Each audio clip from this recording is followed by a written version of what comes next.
আসসালামু আলাইকুম। তোমরা সবাই কেমন আছো? আশা করি সবাই ভালো আছো। আর আমিও তোমাদের দোয়ায় আশীর্বাদে ভালো আছি। তো আজকে আমি একটা নতুন ভিডিও হয়ে তোমাদের সাথে দেখা করেছি। তোমরা একটা নতুন চ্যানেল, তোমার সাথে সাপোর্ট করবে। আর একটা কথা জানো তো, আমরা মধ্যবিত্ত ঘরের মানুষ, আমাদের শখ সাধ, আমাদের অনেক ধৈর্য রাখতে হয়, তবে আমাদের শখ সাধ পূরণ হয়।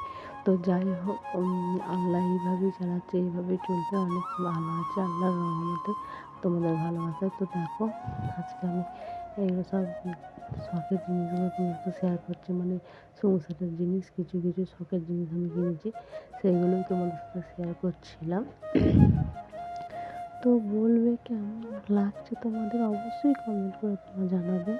আর আমার চ্যানেলে তোমরা নতুন হয়ে থাকলে আমার চ্যানেলটা অবশ্যই সাবস্ক্রাইব করে দিয়ে আমার পাশে থাকবে। আর আমার পাশে থেকে আমাকে সাহায্য করবে, অনেক বড় তোমাদের সাহায্যতেই আমি বড় হতে পারবো।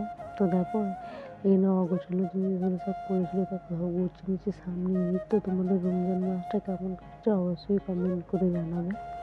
আরে দেখো, আমি আজকে একটু ভিডিওটা আগোছালো হয়েছে, তো তোমরা প্লিজ মানিয়ে নিও। আর দেখো, এই ছবিগুলো আমি এঁকেছিলাম, আর সব জিনিসপত্রগুলো এখানে রেখে দিয়েছি একটু গুছিয়ে। তো তোমার কেমন লাগছে অবশ্যই কমেন্ট করে জানাবে। আর কিছু কেনাকাটা করেছি, সেটা তোমার সাথে শেয়ার করছি। তো দেখো, এই প্লেটগুলো কিনেছি, তো কেমন লাগছে অবশ্যই বলবে। আমার তো ভালোই লাগছে। আর একটা সাবান নিয়েছি, আর একটা বাটি, এইটা আমার খুব পছন্দ হয়েছে বলে নিয়েছি। তো চলো আসি।